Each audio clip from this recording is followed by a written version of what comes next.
Anatanteraka fampisehoana goavana kosa ilay mpanakanto fanta-daza Jeannot Rabesson amin'ny alahady ho avy zao izay tanterahana amin'ny la résidence Sankirana moa ity fampisehoana goavana ity. Ny Jeannot Rabesson nafantarana azy dia ny fitendrena ny zava-maneno ny piano zany. Araka izany ary dia asaina ireo rehetra mpakafiny mozika klasika ho avy amin'ny andro ny alahady io. Amin'ny alahady faha 12 ny volana desambra izao dia natanteraka concerta amin'ny piano i Jeannot Rabesson izay efa fanta-daza manerana izao tontolo izao amin'ny fiangalinan'ny mozika amin'ny piano. Manampahaizana manokana amin'ny fitendrenan'ny piano i Jeannot Rabesson ary isan'ireo malagasy voalohany mampianatra ao amin'ny conservatoire Saint-Denis ao Paris ny tenany. Efa mahery ny arivo ihany koa ny concerta izay efa nomena nandritra ny fotoana nitendren'ny piano izay.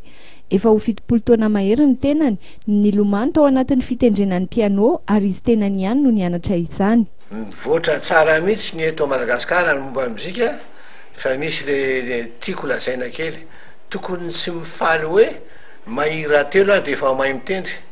Za zao raha zakanao fa niro anaty loko ngamba misy ataoko teny vazaha fa tsy haiko miteny azy 15 000 morceau no anaty loko ao. Ka eritrereto amin'izay fa nanoko 5 taona dia ka zay raha mba mahavita hoe 50 le olona na 100 dia eo izy mba tokony hoe ay fa mety zany ny fitendrika fa tsy vo 10 akory no hainy dia efa hoe fa haiko amin'izay mitendry muzika rehetrarehetra. Ary momba ny mpampianatra muzika koa tsara mihitsy ny lazako an'izao zavatra.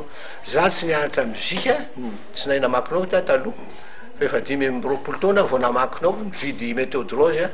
Le méthode rose ianarana fotsiny hoe reto ny note, reto ny portée, reto ny rehetrarehetra, reto ny clé, reto ny dièse, reto ny bémol.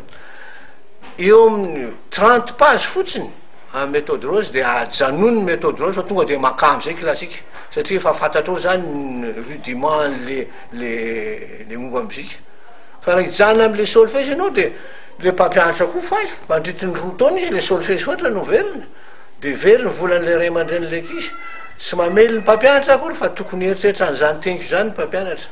Za nianatra tena tsy nianatra tany am-pianarana mihitsy muzika. Tenako ihany nampianatra ny tenako. Manomboka amin'ny 3 ora hariva ny fotoana eny amin'ny la résidence ho an'ireo izay mankafy ny mozika klasika sy ny jazz ary indrindra ireo tia mihaino ny mozika izay tendrena amin'ny alalan'ny piano. Aharitra ora iray sasany mahery eo ihany koa ny concerta ka iangalian'ny Jeannot Rabesson ao avokoa na ahafantarana ny Chopin, Scriabine, Liszt, Debussy, Oscar Peterson na sy ny sisa maro hafa. Somary voafetra ny toerana ka entana ho tonga mialoha eny toerana ireo mikasa ny hividy ny tapakila.